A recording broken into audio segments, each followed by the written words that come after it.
Imagine करो एक बंदा है जो कमरे में एंटर कर रहा है। उसने 5,000 की शर्ट पहनी है, परफ्यूम महंगे महंगे लगाए हैं और उसने हाथ में बहुत महंगे वॉचेस पहने हैं। लेकिन अगर वो कमरे में आते समय नजर झुका करके आता है और कमरे में आते टाइम उसके कंधे झुके हुए हैं, तो क्या आप उससे इम्प्रेस हो गए? बिल्कुल नहीं। और उसी के जगह पे अगर एक नॉर्मल कपड़ों में एक बंदा आ रहा है जिसकी नजरें आपसे बात करते टाइम आपकी नजरों में ही है, और वो कमरे में जब आ रहा है तो उसके कंधे जो हैं वो चौड़े, मस्कुलर और बहुत बढ़िया दिख रहे हैं, उसका पोस्चर मेंटेन्ड है, तो क्या आप उससे बात करना पसंद करोगे? जी हाँ। आज हम अपने वीडियो में कुछ ऐसे पॉइंट्स बताएंगे जिससे आप बिना किसी बजट के, सिर्फ पोस्चर को सही करके, सिर्फ अपने बातों को सही करके, आपके बॉडी लैंग्वेज को सही करके, आप किसी से भी किसी भी तरीके से कुछ भी करवा सकते हो, किसी को भी इम्प्रेस कर सकते हो। बिना किसी भी चीज को यूज किए आप अपने आप को परफेक्ट बना सकते हो। हम सब प्रोडक्ट्स के लिए लाखों खर्च करते हैं, महंगे महंगे कपड़े खरीदते हैं,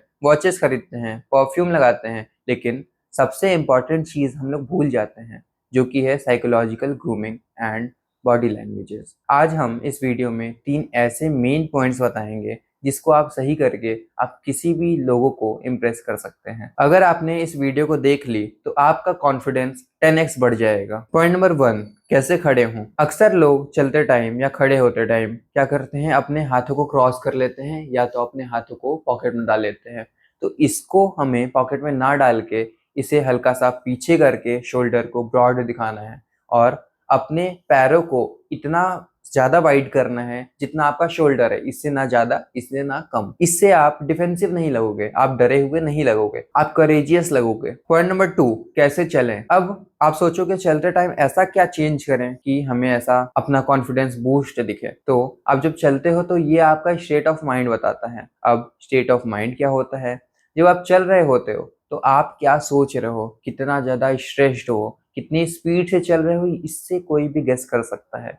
अगर आप तेज चल रहे हो इसका मतलब ये है कि आप थोड़ा सा स्ट्रेस्ड हो। आप स्ट्रेस्ड हो तो आपको थोड़ा सा ठहराव के साथ चलना है, थोड़ा सा स्पीड कम करनी है। और मोस्ट इंपॉर्टेंट बात, आपका जो चिन होगा वो रोड से पैरेलल होगा। जमीन देखकर चलना लो कॉन्फिडेंस दिखाता है, इसीलिए हमारा जो चिन होगा वो रोड के पैरेलल होगा, जिससे हमारा कॉन्फिडेंस उभर कर आएगा। आई कांटेक्ट का सही रूल क्या है, अब हम पॉइंट नंबर 3 में ये बताएंगे। अब आप सोच रहे हो आई कांटेक्ट जो सभी वीडियो में बताया जाता है कि आई कांटेक्ट करके बात करो, लेकिन इसका सही तरीका क्या है? 80-20 रूल। इसमें भी 80-20 रूल सिर्फ यही है कि आप 80% किसी से कम्युनिकेट करो, तब उससे 80% तक आप उसके आंखों में आंखें डालकर बात करो। लेकिन 20% क्या है इसमें? 20% आप आसपास कहीं पे भी थोड़ा सा इधर उधर देख सकते हो, ताकि उसको डर ना लगे। आप उसको अगर घूरने लगोगे तो अब वो डर जाएंगे, या तो वो ऐसा नर्वस फील करेंगे, आपसे बात करना उनको अच्छा नहीं लगेगा। और आप ये 20% जो आसपास आप लोग इधर या उधर देख रहे हो, उसमें आप जमीन को ना देखें, नहीं तो सामने वाले को लगेगा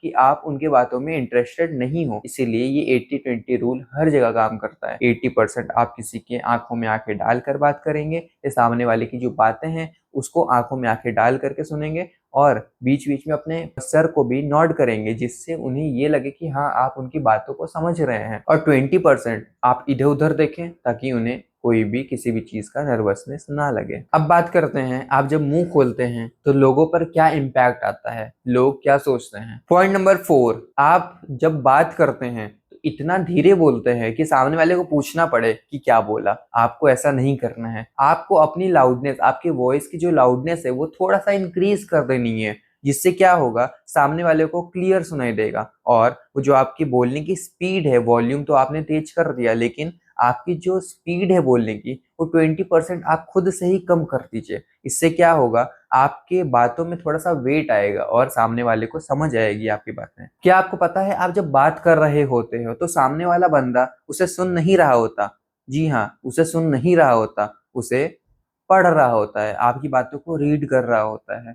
इसीलिए आप जब भी कुछ बोलें तो आप 1-2 सेकंड का पॉज लें, ताकि सामने वाले बंदे को आपकी बातों को समझने का टाइम मिले और वो उसे बढ़िया से समझ करके रिएक्ट कर सके। Point number 5, active listener.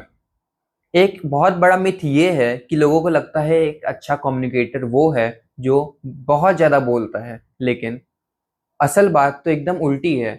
एक अच्छा कम्युनिकेटर वो होता है जो सामने वाले बंदे को ध्यान से सुने, उसकी बातों को समझे। जब वो बोल रहा है तो उसकी बातों को काट करके अपनी बातों को नहीं लाया जाता, क्योंकि उसको ऐसा लगता है सामने वाले पर्सन की बातों में हम इंटरेस्टेड नहीं है। इसीलिए जब भी सामने वाला पर्सन कुछ भी बात करे तो आप उसकी बातों को सर हिला करके एग्री करने का सिग्नल आप उसे दें, ताकि उसे लगे कि आप उसकी बातों में इंटरेस्टेड हो। Point number 6, compliment expressing. आप किसी की तारीफ करो और उसे याद ना रहे, कभी ऐसा हुआ है? नहीं। किसी को भी अपनी तारीफें सुनना बहुत पसंद है। तारीफ वो है जो हमें सुनकर बहुत अच्छा लगता है, तो वो याद क्यों ना रहे।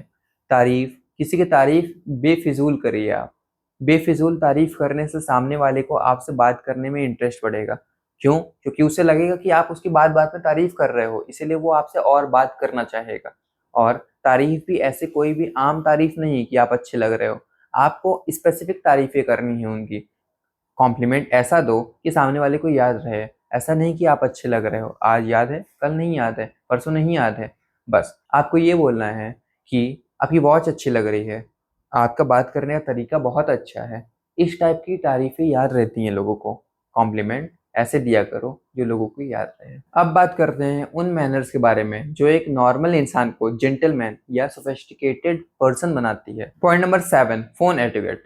आप कभी भी किसी से बात कर रहे हो, किसी के साथ बाहर घूम रहे हो और आप अपना लगातार फोन चला रहे हो, तो सामने वाले को ऐसा लगेगा कि आप उनसे बात ही नहीं करना चाह रहे या आप उन्हें इग्नोर कर रहे हो। तो ऐसा नहीं करना है। अगर आप किसी से बात कर रहे हो तो आप अपना फोन स्क्रीन नीचे करके साइड में रख दें और सामने वाले पर्सन से बात करें, ताकि सामने वाले को लगे कि आप उससे बात करने में इंटरेस्टेड हो। और इतना ही नहीं, अगर कभी भी अर्जेंट कॉल या मैसेज करना ही हो तो आप उनसे एक्सक्यूज़ मांगे। एक्सक्यूज़ मी, 1 मिनट मुझे देना, मुझे इंपॉर्टेंट कॉल करना है, मुझे एक मैसेज करना है। इससे क्या होगा, सामने वाले को अच्छा लगेगा कि आप उससे टाइम मांग रहे हो 1-2 मिनट का। Point number 8, table manner. आप किस तरीके से खाना खा रहे हो ये आपकी क्लास का पता लगाता है। इसे 3 टाइप से डिवाइड किया गया है। पहला, कच कची आवाज ना करना। खाते टाइम आवाज निकालना एक बहुत बैड हैबिट में आता है। अब बैड हैबिट, कच कची आवाज तो निकलेगी लेकिन मुंह बंद करके खाने से ये आवाज नहीं आती है। पॉइंट नंबर 2, खाना खाने टाइम आपको बातें नहीं करनी है, मुंह बंद करके खाना खाना है। आपको खाना खत्म होने का इंतजार करना है, मुंह से खाना खत्म होने के बाद ही आप किसी से कुछ भी बातें करें। पॉइंट नंबर 3, आप अगर चम्मच से खा रहे हो तो प्लेट में खट खट की आवाज ना करें, ताकि सामने वाले को अच्छा लगे ना लगे। पॉइंट नंबर 3, अगर आप स्पून से खाना खा रहे हो तो आपको प्लेट्स में खटखट की आवाज स्पून से नहीं करनी है, क्योंकि आवाजें खटखट की किसी को भी नहीं पसंद। Point number 9, thank you and sorry. कुछ लोगों को लगता है कि थैंक यू या सॉरी बोलने से वो छोटे हो जाएंगे, लेकिन ऐसा नहीं है। अगर कोई वेटर मैन है, लिफ्ट मैन है, आपका फ्रेंड है, कोई स्वीपर ही है, तो आपको उसे, अगर आपके लिए उसने कुछ भी काम किया है, छोटे से छोटी भी चीज की है उसने, तो आपको उसकी तरफ देख करके एक स्माइल के साथ थैंक यू बोलना चाहिए। क्यों? क्योंकि ये एक अच्छे पेरेंटिंग को शो करता है। ये आपके पर्सनैलिटी को इंस्टेंट मैग्नेटिक बना देता है। वीडियो अच्छी लगे तो आप इसे लाइक करें और चैनल को सब्सक्राइब करें। मिलते हैं नेक्स्ट वीडियो में, तब तक के लिए गुड बाय।